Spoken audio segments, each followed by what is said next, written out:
سلطان ملک شاہ ایران کا ایک نیک دل اور انصاف پسند بادشاہ تھا۔ ایک دفعہ کا ذکر ہے کہ وہ اصفہان کے جنگلوں میں شکار کھیل رہا تھا۔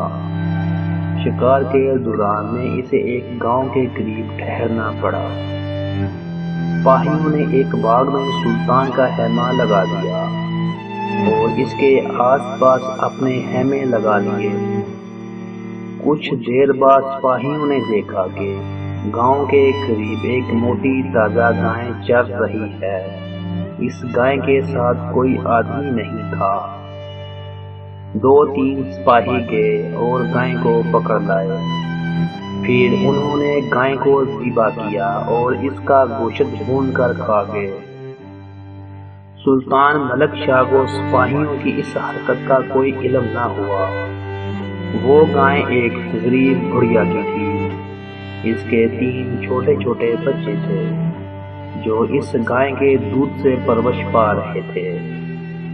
بڑھیا کو جب معلوم ہوا کہ سلطان کے سپاہیوں نے اس کی گائے ذبح کر کے کھا لی ہے تو اس نے فریاد کے لیے سلطان کے پاس جانے کی کوشش کی، لیکن سپاہیوں نے اسے سلطان کے خیمے تک نہ جانے دیا۔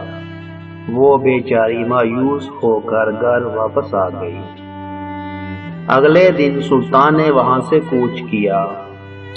بڑھیا صبح سویرے ہی اس پل پر آ کھڑی ہوئی جہاں سے سلطان کی سواری گزرتی تھی۔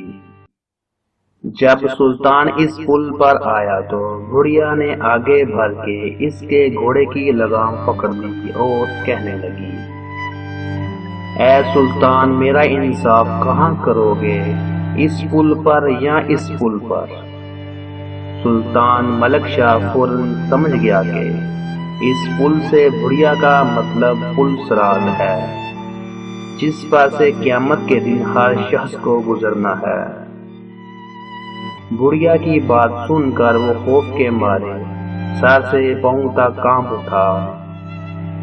فوراً گھوڑے سے اترا اور کہنے لگا، بڑی بھی پل صراط کی تاب مجھ میں نہیں ہے، میں تمہارا انصاف اسی پل پر کرنے کے لیے تیار ہوں۔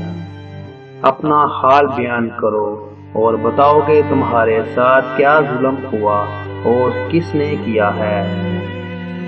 بڑھیا نے کہا، تمہارے سپاہی میری گائے ذبح کر کے کھا گئے ہیں۔ اس گائے کے دودھ پر میرے بچوں کا گزارا تھا، انہوں نے میرے بچوں کا رزق چھین لیا ہے۔ سچ سچ بتاؤ، کیا واقعی تم نے اس بڑھیا کی گائے ذبح کر کے کھائی ہے؟ سپاہیوں کا افسر آگے آیا اور سلطان کو جھک کر سلام کرتے ہوئے بولا، حضور، یہ قصور واقعی ہم سے ہوا ہے۔ اس گائے کے ساتھ کوئی آدمی نہیں آیا تھا، اس لیے ہم نے خیال کیا کہ یہ لاوارث ہے۔ اگر ہمیں معلوم ہوتا کہ یہ گائے اس بڑھیا کی ہے تو ہم کبھی اسے ذبح نہ کرتے۔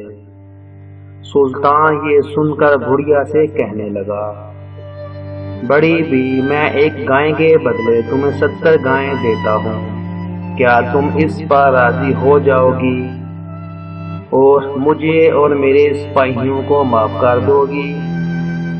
بڑھیا کو اور کیا چاہیے تھا، وہ فوراً رضامند ہو گئی۔